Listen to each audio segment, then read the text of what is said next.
Hi guys! Sa video na ito ang pag-uusapan naman natin ay kung ano ang pinagkaiba ng basic level at fully verified sa Gcash. Kaya kung gusto mong matuto ay tutok ka lang sa video tutorial na ito. So pagka-open ng ating Gcash account ay punta lang tayo dito sa profile. Then as you can see dito sa aking account is naka-fully verified na ako.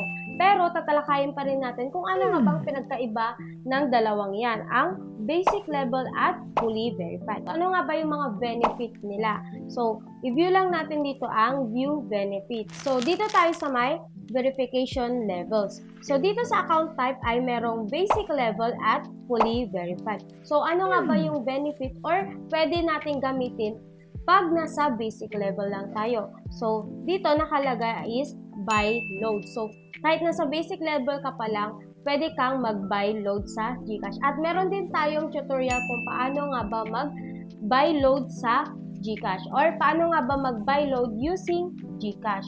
Then dito, offline, cash in. Then, pay bills. Pwede ding magbayad ng mga bills kahit na ikaw ay nasa basic level pa lang. Then, pay QR or iscan mo yung QR code. So, yun lang yung pwede mong magamit na features ni Gcash pag ikaw ay nasa basic level lang. So, ang hindi mo magagamit dito ay yung Amex Virtual Pay, Send Money, Online Cash In, Bank Transfer, GSave, G-Credit, International Remittance, G-Invest, G-Card Mastercard, Card Transaction, Cash Out, KKB at marami pang iba. So pag fully verified ka naman, halos lahat ng feature ni Gcash ay pwede mong gamitin, gaya ng aking mga nabanggit. Kaya mahalaga ang pag fully verified ng ating Gcash account. At sa mga hindi pa naka-fully verified na inyong mga Gcash account ay meron kaming video tutorial kung paano nga ba mag-fully verify sa Gcash. So, back na tayo dito. Then, so dito tayo sa account limits. Meron tayong account type na basic level, fully verified, Gcash Plus or Enterprise. So, dito naman sa wallet size is, pag sa basic ka lang is 50,000 lang. Then, pag fully verified ka naman is 100,000.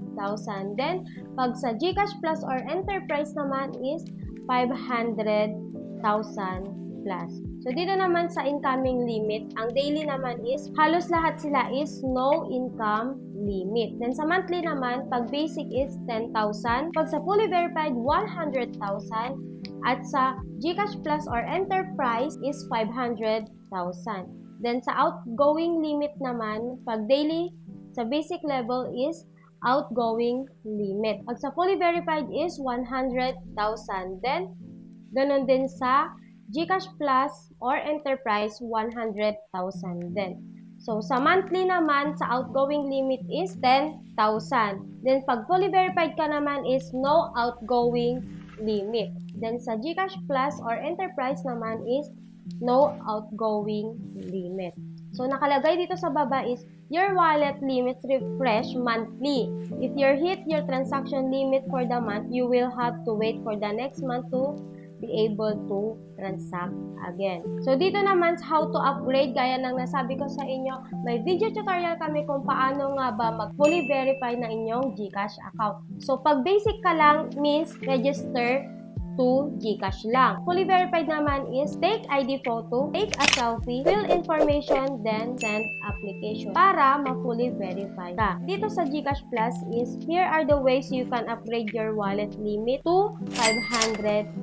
So kung gusto mong ma-upgrade yung wallet limit mo is ito yung mga step by step. First, get fully verified. Second, do one of the following. A, link one of your accounts and cash in any amount gaya ng BPI, Union Bank, or Payoneer. Then B, open GSave or G-Invest account and deposit or invest at least 100 pesos. So, pwede kang mag-GSave or mag-invest kay Gcash at least 100 pesos lamang. At kung hindi ka pa nakasubscribe sa aming YouTube channel, Tarji, ay mag-subscribe ka na at i-click mo na ang notification bell para lagi kang updated sa aming mga latest video.